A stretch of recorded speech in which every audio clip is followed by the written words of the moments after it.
I've been ridiculously fortunate to have achieved a great level of success at such a young age, and I'm constantly being asked from friends and family and colleagues and clients what keeps me motivated to continue hustling and continue working towards financial freedom. So that's exactly what I'm going to break down in today's video, and I'm looking forward to getting a little bit personal and diving deep into the way that I feel about financial freedom and my goals in life.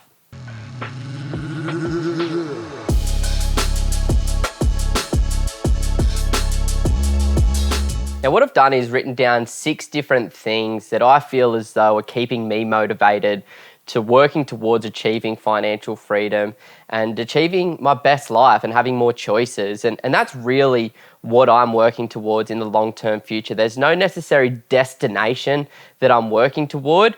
The only thing that I want is to have freedom and have choices to do what I want when I want in the long-term future. Now, the first thing that I do and the first thing that keeps me motivated to working towards financial freedom is living in alignment with my values.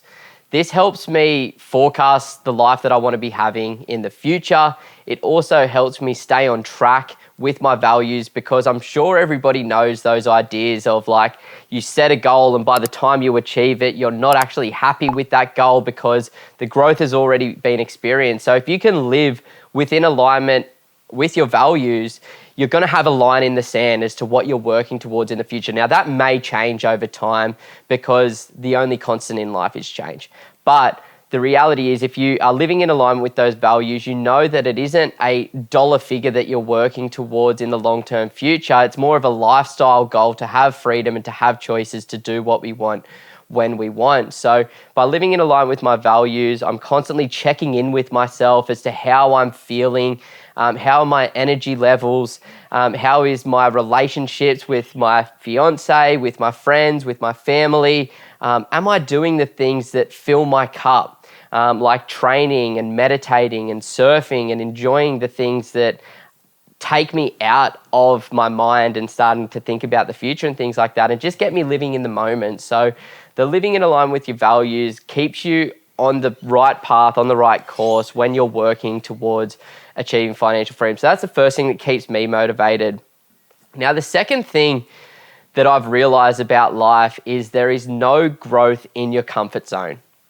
And my whole intention about life and my whole goal in life is to actually become the best version of myself. Just constantly working on becoming that best version of myself, constantly working on personal development and personal growth. And what I've realized is there's actually no value in living within your comfort zone. I even noticed on my days during the week where I have nothing on, I've got no plans, no work to do, no meetings, no anything, I'm the least productive on those days because I can just live within my comfort zone. I can have a little bit of a sleep in. I can, have a really quiet day. But those days where I've got a full calendar and I'm really busy, I find that I am a lot more focused on doing the things that I need to do to achieve the target of that particular day. Now, this has really changed my perspective about challenges and decisions and things like that, because having value in overcoming challenges is changing the way that you think about challenges. Most people think about challenges as something that they want to avoid, something that they don't want to experience. But when you actually realize that this is where you are going to become the best version of yourself, become the truest version of yourself in overcoming those challenges, then it changes the way that you think about life. It changes the way that you think about those challenges. And then when you're suffering and you're in the moment, dealing with some really hard adversity, you can then separate yourself from that anxiety or stress and actually go, hang on a minute, this is the right thing right now. I know right now I'm not feeling great going through this reality, but by coming through the other side of it, I'm going to become a really, really good person. I'm going to learn some new skills. I'm going to learn how to overcome those challenges. I'm going to learn how to solve that particular problem. And all of these things are going to keep you motivated to continue pushing forward. And then when it's like you dealt with a little bit of adversity, like this year, interest rates rising on my properties, a lot of people would freak out about that. But I'm just like, no, this is just a part of the reality of property investing. I knew I secured properties at really low interest rates in the beginning of my journey, so they were naturally going to come up over time. And that's just dealing with those challenges. And then you become less reactive and become a lot more proactive from this as well. So I guess the thing to get out of that is I actually froth on overcoming challenges and overcoming adversity and, dealing with those things, because I know the end result is going to put me in a better position as a human being to become a higher functioning member in society. Now, the third thing is realizing that there is a time and a place for everything, and I need to maintain a work-life balance. So for me, there's times to sit down and put really focused attention to what my next step is going to be and what I'm working toward in the future. There's other times where I'll dive really deep into focused education and understanding of the property market. There's other times where I dive really deep into focused work and attention, but I try my best to keep this to about 4 to 4.5 days of the week. So then I've still got 2.5 to 3 days of the week for just complete me time to focus on the things that fill my heart and fill my cup, because otherwise I'm not going to be able to give that focused attention to the tasks that need that as well. The other things that I've incorporated into my year is actually holidays. Something that I try and do at least once every 3 to 4 months is bugger off to like a cabin in the woods and just take no technology and just go completely switch off and read a book and meditate and walk through the hinterland and just really enjoy that separation from technology, that separation from work, and just really have some good time. I also try and make it a habit to go on some surf trips as well, whether that's just driving down to northern New South Wales for a weekend, or whether that's going down to the Melbourne wave pool, or whether that's planning a trip overseas to Indonesia or Papua New Guinea or Fiji or something super exciting like that. To have that separation, have something to work towards and something to look forward to as well. So making sure that you've got those hobbies, and then also just doing those hobbies on a regular basis. As you all know, surfing is my passion. It is the thing that I love the most. I love getting out in the water. I love getting out into nature and enjoying that. And I noticed that if a couple of weeks have gone by without me getting in the water, I become really agitated. I become really, like my fuse gets really short and I can blow up at any time. So I need to make sure that I'm creating space for these hobbies. And just realizing that focused attention and consistency over effort is far more important than just doing big, crazy hours, because you don't want to burn out. You're not going to be able to consistently be motivated to achieving financial freedom if you're dealing with burnout. You need to find your version of operating so that you can maintain a good work-life balance so you don't get burnt out, but you're still working towards achieving your goals and executing those goals, but you're still finding time for the things that you love and the things that fill your cup the most, and that is generally hobbies. If you don't have a hobby, find one. It is the most important thing, especially for a high performer, to be able to switch off and just be completely present in the moment. So making sure that you have that work-life balance is important. I've read some really crazy stuff about some of the highest performers around the world, and they don't work any more than like 4 days per week. You get those outliers like a Gary Vee or an Elon Musk or, people like this that are just go, go, go, go, go, but they're just a very, very, very, very tiny portion of the population. The majority of us can't work like that. The majority of us need that space and separation. But the crazy thing, when you look at the best authors, the best artists, the best business people, the best investors, they do like 4 to 6 hours of focused work, like really focused attention for 3 to 4 days per week, and they're more productive and more successful than the average person. So find the thing that aligns most with your lifestyle, with your values, to maintain that good work-life balance, because then you're going to have the time and capacity to stay motivated and focus on your long-term goal. Now, the fourth one is a pretty brutal thing, and this is the idea that I have this belief within myself that I'm doing myself, my family, and my friends a disservice by not becoming financially free. I feel as though that it is 100% in my control, and it is a choice for me with my upbringing, with the knowledge and the skill set that I have to become financially free. So this is something that keeps me motivated and focused towards achieving my goals, because if I just stick to my comfort zone, if I never step out of that comfort zone, if I never overcome challenges, then I'm just going to be a boring person that's not going to add value to anybody's life ever. And I want to actually become the best version of myself, and I want to help other people become the best versions of themselves. It's something that gets me out of bed in the morning. It's something that makes me really excited.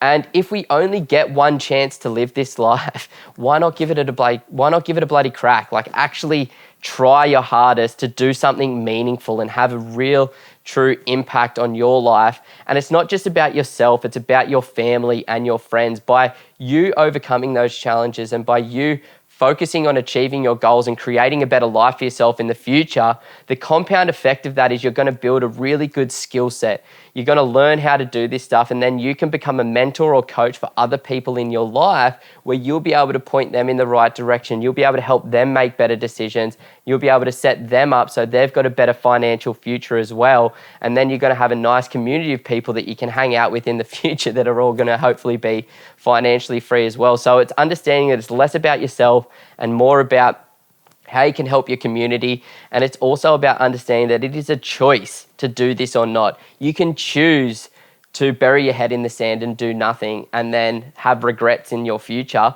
or you can choose to strap on those boots, educate yourself, take some action, and then be able to pass that information on to other people to help them get out of the system and to have a better life in the future as well. Now, the last thing that keeps me super motivated is the fact that the system is going to continue, the cycle is going to continue regardless of what we decide to do. Now, you can choose to be left in the dust behind, or you can choose to get involved and get a piece of the pie yourself. So by understanding how the economy works, how the financial institutions work, how the financial system works, you realize that the gap between the have and the have-nots is going to continue to get wider, and that these cycles are going to continue regardless whether you like it or not. So the fact that this is going to happen, I want to be a part of that, and that gives me the motivations to continue taking the actions that I need to get to where I want to be in the future. I read a crazy statistic recently from a property share market economics update where they were talking about the US housing market.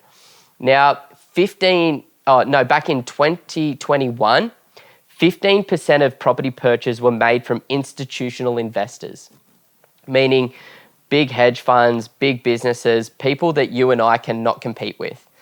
Now, this is 15% today, but it's becoming more and more and more popular as time goes on. So what this is going to do to your average mums and dads, to your average property investors, is it's going to make it more and more challenging for us to get in the market. So understanding this cycle is going to continue, that it's always going to get harder, that the gap between the have and have-nots is going to get wider, you can choose to get a piece of the pie and become a part of this amazing asset class and this amazing idea, or you can get left behind in the dust, which I don't want to be renting for the rest of my life. I don't want to be working for the rest of my life. That's not going to give me choices. So I know that I need to overcome my challenges. I need to make some smart decisions and work towards achieving these goals in the future. So it's going to happen. Property prices are going to increase regardless of whether you like it or not. It's up to you to get yourself into a position to buy. Maybe you can't buy in the market that you live in right now.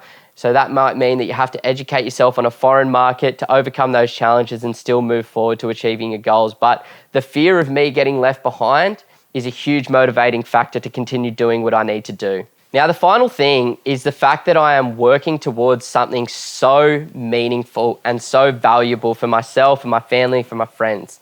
You know, this is sort of continuing on from number 4, but financial freedom is such an uncommon thing for people to have. Now, just think about it for yourself. How many people that you personally know in your life that are actually financially free? I would say that it would be 0 people. So this is something that is so uncommon. It is so hard to attain, and that actually motivates me as well. Because if I can become part of the very, very, very small percentage of the population that actually get to financially independent, you know, that has enabled me to overcome many challenges, to make some really smart decisions, to consistently work towards achieving a goal, and to you know, taking that necessary action as well. I want to also have capacity to think about other things that I want to be doing in my life. And it's like, if I am able to free up some time and capacity, you know, what would I be able to do with that time, and what type of things could I bring to the market? You know, would I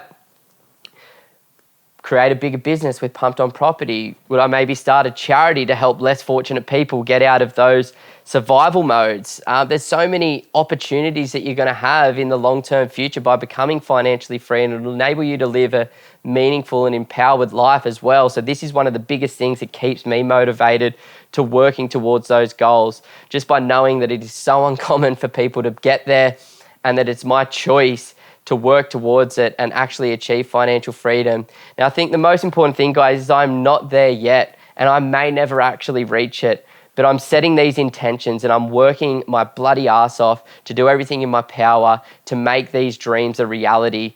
And I hope it works, and I really hope it can. So I hope you've got a little bit of value out of the different things that motivate me to become financially free. Hopefully you can find some value alignment or some goal alignment with those different things, but have a bit of a think about what would motivate you to become financially free, because it will not happen short term. It's going to take 10, 15, 20, maybe 30 years for you to become financially free. So you're going to need some real underlying motivators that are going to keep you on the right path, working towards what you want in the future. But the reality is, I just want the best for absolutely everybody out there. I have an abundant mindset, and I believe that everybody can have exactly what they want if you're willing to sacrifice what you need to get there. And that's why I like to bring these videos to people as well, because I feel as though it's more of a mindset thing than a skill set thing to become financially free. So go out there and give it a crack. Whew, that's a wrap. That's a wrap. Getting cool, bro. Yeah. Oh, sweaty. So sweaty.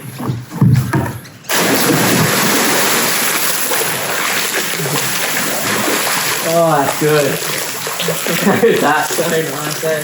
Oh.